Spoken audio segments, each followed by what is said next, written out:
신입을 회사에서 좋아할까요? 일반적으로 좋아하지는 않겠죠. 근데 이건 경우에 따라 좀 다른 것 같아요. 예를 한번 들어보면 이런 거죠. 내가 일병이야. 보통 다른 소대나 중대원들은 이병 한 3, 4호봉만 되면 후임들이 계속 들어오는데 나는 일병 6호봉이 될 때까지도 후임이 안 들어왔어요. 지금은 모르겠는데 예전에는 막내가 하는 일이 있어서 청소할 때 걸레를 빨아야 돼요. 치약으로. 바퀴벌레들이 치약을 싫어하니까 치약으로 걸레를 빨아서 바닥을 닦아야 돼요. 호봉이 쌓여가고 후임들이 들어올수록 빗자루질, 창문 닫기, 군화 같은 거 이렇게 가지런하게 놓기 좀 더 편한 일들로 넘어간단 말이에요. 근데 일병 6호봉이 될 때까지도 그런 일을 계속 했던 거야. 얼마나 후임이 기다려지겠어요. 근데 야 내일 후임 온다 라고 해서 너무 기분 좋았는데 후임이 30살이네. 내가 21살인데 기분 좋겠습니까? 그리고 이 30살짜리 이등병이 소대나 중대 분위기에 잘 적응할 수 있을까라고 당연히 고민하지 않겠습니까? 일반적으로 봤을 때는 굳이 비슷한 스펙에 나이만 많다면 뽑을 필요는 없죠. 하지만 이런 건 있어요. 예전에 공기업에 합격을 하셨거든요, 이분이. 저한테 컨설팅을 받았는데, 그때 당시 나이가 35인가 37인가 됐던 것 같아요. 정확한 기억이 안 나네요. 근데 이분이 말단으로 지원한 거예요. 경력직도 아니고 신입으로. 그래서 이 자소서를 봤더니 자기가 어떤 대형 마트에서 수년간 지점장을 한 거예요. 그러니까 저도 이제 어렸을 때 이마트에서 아르바이트를 해봤는데 제빵 코너 또는 뭐 수산 코너 이런 데 이제 그 지점을 관리하는 사람이 있잖아요. 그런 일을 수년간 하신 거죠. 그래서 이 직무 기술서나 자소서에 싹 다 자기가 관리를 어떻게 했는지 그 매장을 그리고 직원들을 어떻게 관리했는지 상벌은 어떻게 줬는지 이런 걸 빼곡하게 써놓은 거예요. 자기 나름대로는 그 삶에 대한 자신감이 엄청 나셨죠. 제가 이 내용을 보자마자 이렇게 얘기했어요. 선생님, 입사하기 싫으세요?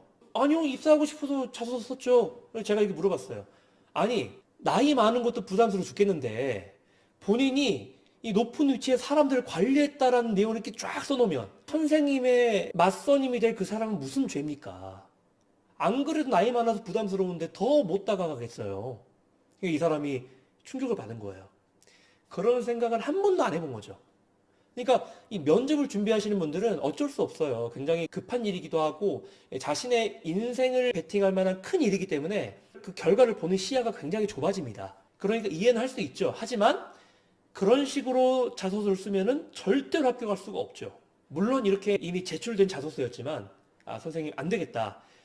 우리 선생님이 이 자소서 밀고 가고 싶다고 하시면 제가 그냥 밀고 가겠는데 제가 봤을 때 이거 가능성 없다. 자소서를 다 갈아엎자. 다행히 이분은 이제 갈아엎겠다라고 수긍을 하셨습니다.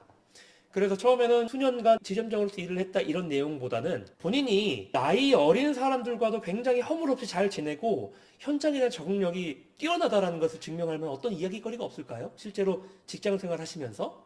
그랬더니 있어요! 이러는 거예요. 들어보니까 괜찮은 이야기더라고요. 자기가 지점장 일도 했지만은 그 전에도 자기보다 나이 어린 사람들이 선배로 있는 어떤 회사에서 일을 한 적도 있다라는 거예요. 근데 자기도 이제 현장에 가보니까 느껴지는 거죠. 선임들이 나이 부담스러워한다. 나이 어리면 이제 혼내기도 하고 이렇게 다독이기도 할 텐데 물론 나이 많아도 혼낼 수는 있어요. 근데 나이 어린 사람이 나이 많은 사람을 어떻게 다독일 겁니까? 얼마나 웃겨요 상황이.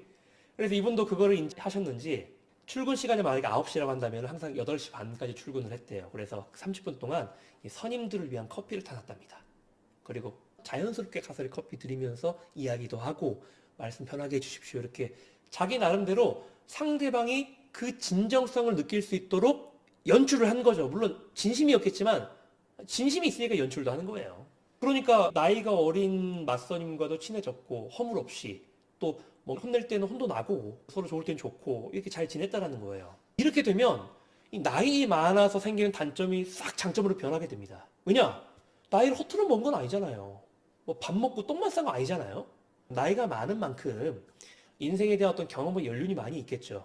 물론 이 나이를 입이 아닌 다른 곳으로 먹는 그런 사람도 있지만 정말 인생을 진정성 있게 열심히 살아오신 분들은 그에 맞는 연륜과 내공을 갖게 되는 거지 않습니까? 그러니까 이런 부분들, 그러니까 나이가 많음으로 생기는 불안함과 의구심만 제거가 된다면 스토리를 통해 충분히 나이 많은 것이 오히려 장점으로 다가올 수는 있죠. 그래서 이분이 어디 기업인지는 밝히지 않겠지만 공기업에 합격하셨습니다. 이 정도면 뭐 답변이 됐다고 할 수 있겠죠. 그러니까 나이가 많고 적다는 게 문제가 아니에요. 문제는 뭐냐면 네, 나이를 먹은 만큼의 장점이 쌓이고 또 동시에 단점이 쌓이거든요. 그 단점을 어떻게 최소화하고 어떻게 그 장점을 부각시키느냐가 중요한 거지 절대적인 가치는 아닙니다, 그게.